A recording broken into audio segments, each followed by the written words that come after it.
Assalamualaikum warahmatullahi wabarakatuh. Waalaikumsalam warahmatullahi wabarakatuh. Selamat siang semuanya. Siang, Bu. Bagaimana kabar hari ini? Sehat, Ibu. Udah makan siang? Belum.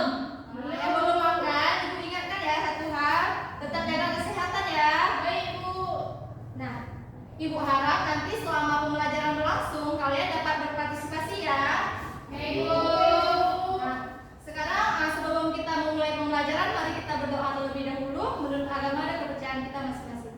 Berdoa dimulai. Nah, berdoa selesai. Nah, sekarang Ibu akan mengecek kehadiran terlebih dahulu. Siapa yang tidak hadir ini? Hadir semua, Ibu. Hadir kali Bu. Kami rajin belajar PPKN. Kami sore datang, Bu. Ya, makasih ya. Baik, Bu. Ya, Bu.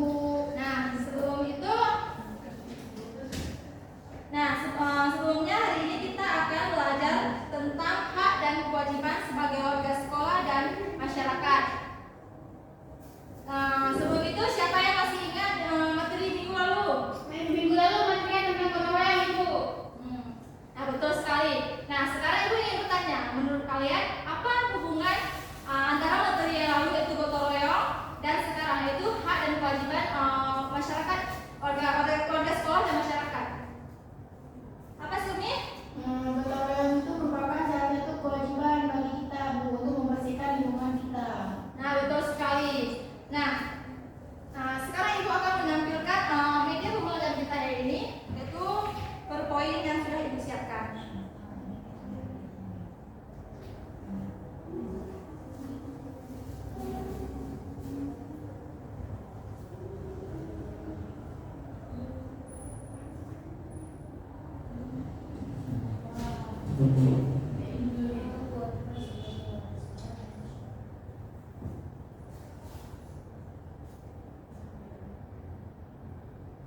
Nah, kita hari ini akan membahas mengenai hak dan kewajiban sebagai warga sekolah dan masyarakat.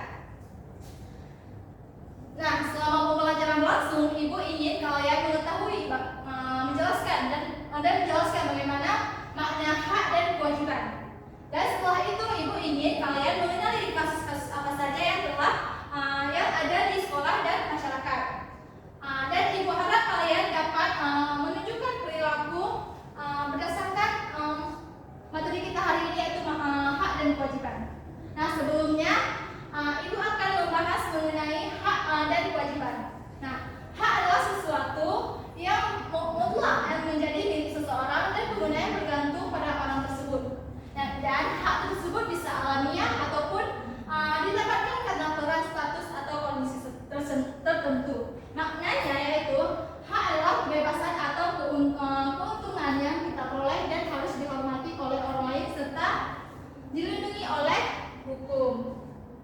Nah, selanjutnya, dan apa itu kewajiban? Nah, kewajiban adalah sesuatu yang harus dilakukan oleh seseorang sebagai bentuk tanggung jawab. Bila kewajiban tidak dilaksanakan, bisa timbulnya akibat dan sanksi tertentu. Nah, maknanya di mana kewajiban tersebut adalah tugas atau tanggung jawab yang ada pada diri kita dan harus dipenuhi. Dan selanjutnya adalah faktor-faktor penyebab pelanggaran hak dan pengingkaran kewajiban. Nah, yang pertama adalah sikap egois ataupun mementingkan diri kita sendiri. Yang kedua adalah kesadaran berbangsa dan bernegara yang rendah. Dan yang ketiga adalah sikap toleran yang tidak mempedulikan sikap orang lain. Yang keempat adalah penyalahan kekuasaan. Karena kekuasaan kita tinggi, kita tidak memikir hak orang lain. Dan yang kelima adalah pengaruh lingkungan sosial, di mana kita memiliki kawan yang tidak ingin menghargai teman kita satu orang lagi, dan itu merupakan pengaruh lingkungan sosial. Nah, selanjutnya Ibu akan membahas hak kalian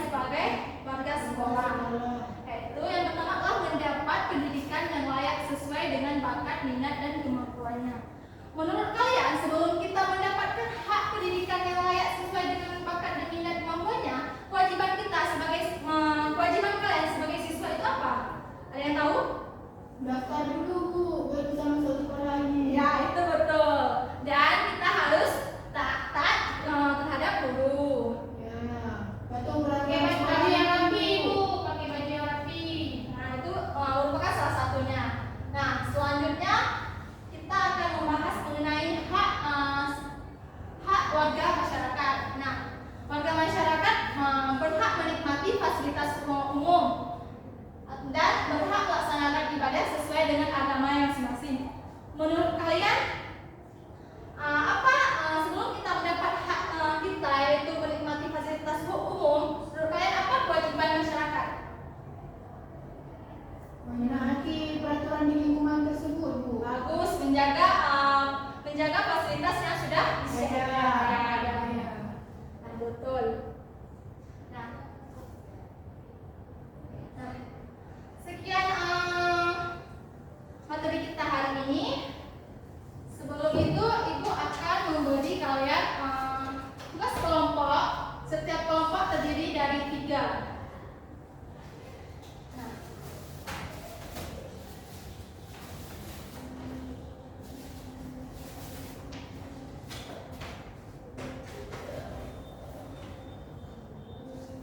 Ibu ingin kalian nanti di sini analisis ya, solusi dan penyebab serta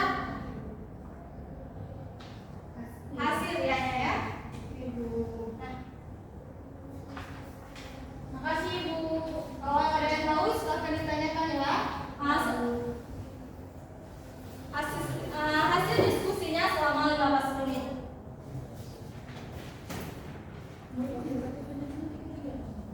Ibu. Ya.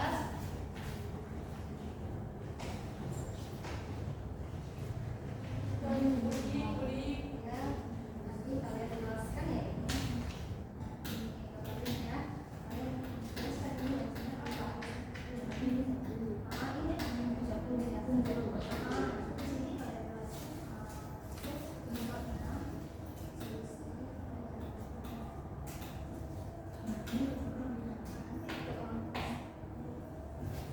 Bu, Ya. ini gimana?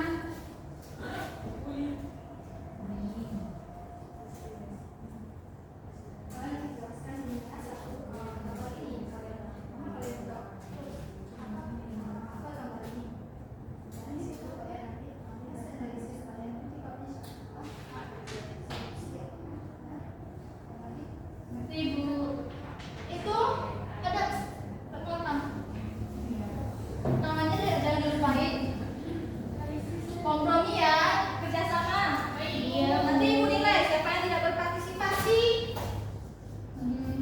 So, Ibu.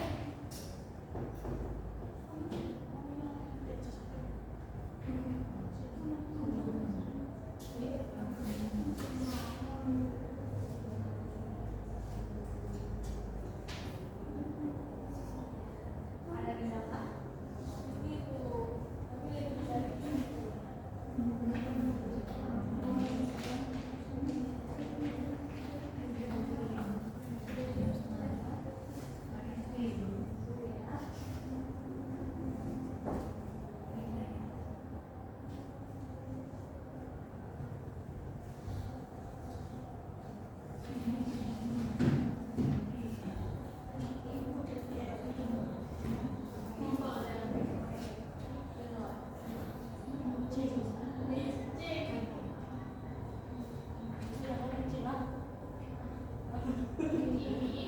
Di sini ada kendalanya? Ada Ibu. Susah Ibu. Maaf. Hah? Kami udah ngerti Bu. Udah siap ini. Nah, udah siap semua? Baik, Bu. Nah, sekarang silakan salah satu kelompok mempresentasikan hasil diskusinya. Baik, Bu. Kelompok 1 dulu.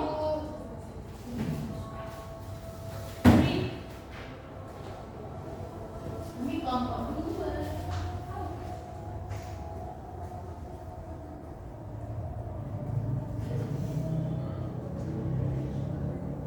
Silakan. Assalamualaikum warahmatullahi wabarakatuh. Waalaikumsalam warahmatullahi wabarakatuh. Kami dari kelompok 1 ingin mempresentasikan hasil diskusi kami. Jadi kami mengambil gambar ini, kasus yang ini. Yang gambar ini adalah tentang diskriminasi atau bullying. Hasil analisisnya, pertama kita coba lagi. Nah, penyebab utamanya itu terjadi karena adanya sebuah prasangka dan stereotip terhadap penampilan ataupun latar belakang budaya daripada siswa tersebut. Kemungkinan karena pakaian yang dikenakan berbeda dari mayoritas atau karena nilai ekonominya tinggi sehingga membuat orang lain iri. Nah, jadi makanya diskriminasi ini dapat terjadi. Baik, selanjutnya akibat dari diskriminasi ini adalah korban merasa tidak percaya diri dan bisa menurunkan prestasi akademik dari si korban tersebut. Jadi korban mendapat dampak yang sangat besar. Yang selanjutnya adalah solusi dari hal ini adalah kita perlu menanamkan nilai toleransi dan hargai perbedaan sejak dini di sekolah. Juga harus aktif memberikan edukasi tentang bahaya diskriminasi dan memberi sanksi kepada pelaku secara bijak. Apakah dari kelompok kalian ada pertanyaan? Baik, Nabila. Jadi ada pertanyaan nih. Kira-kira bagaimana jika diskriminasi dilakukan secara halus? Diskriminasi itu dilakukan secara halus atau tersirat, dan bagaimana cara mengatasi diskriminasi tersebut? Nah, inilah diskriminasi itu tersirat itu biasanya berupa sindiran halus yang dilontarkan kepada sang korban. Nah, sikap yang bisa kita lakukan itu menjauh. Cara mengatasinya itu dengan adanya sebuah pendekatan personal dan membangun komunikasi yang sehat, dan jika perlu kita perlu melibatkan guru-guru BK. Nah, biar penanganan yang dilakukan itu lebih tepat dan menyeluruh. Terima kasih jawabannya. Tutup sama tutup. Baik, cukup sekian. Assalamualaikum warahmatullahi wabarakatuh. Waalaikumsalam warahmatullahi wabarakatuh. Dari presentasi kelompok 1 kita tahu bahwasanya diskriminasi tersebut merupakan kasus nyata yang terjadi pada pelanggaran hak dan pengingkaran kewajiban seseorang. Nah, sekarang siapa yang dapat menyimpulkan pembahasan kita pada hari ini? Saya Ibu. Nah, silakan Nay, coba. Jadi kesimpulannya adalah hak dan kewajiban harus dijalankan seimbang dan setiap pelanggaran bisa berdampak buruk di sekolah maupun di masyarakat. Jadi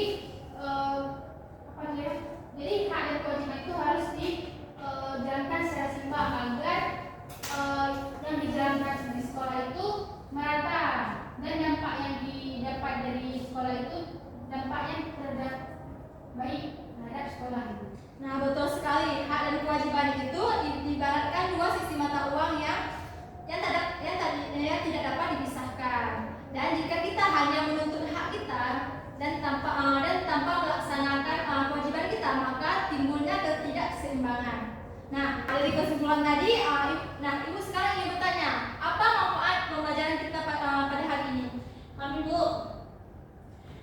Ada Smithfish, silakan. Makanya saya baca bahwa hak dan kewajiban harus seimbang. Menjalankan kewajiban lebih dulu penting agar hak semua orang terpenuhi baik di sekolah maupun di masyarakat, Ibu. Nah, betul. Nah, sekarang habis materi kita pada hari ini, Ibu akan mengetes pengetahuan pribadi kalian dengan cara Ibu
dan hormati orang yang di jalan ya.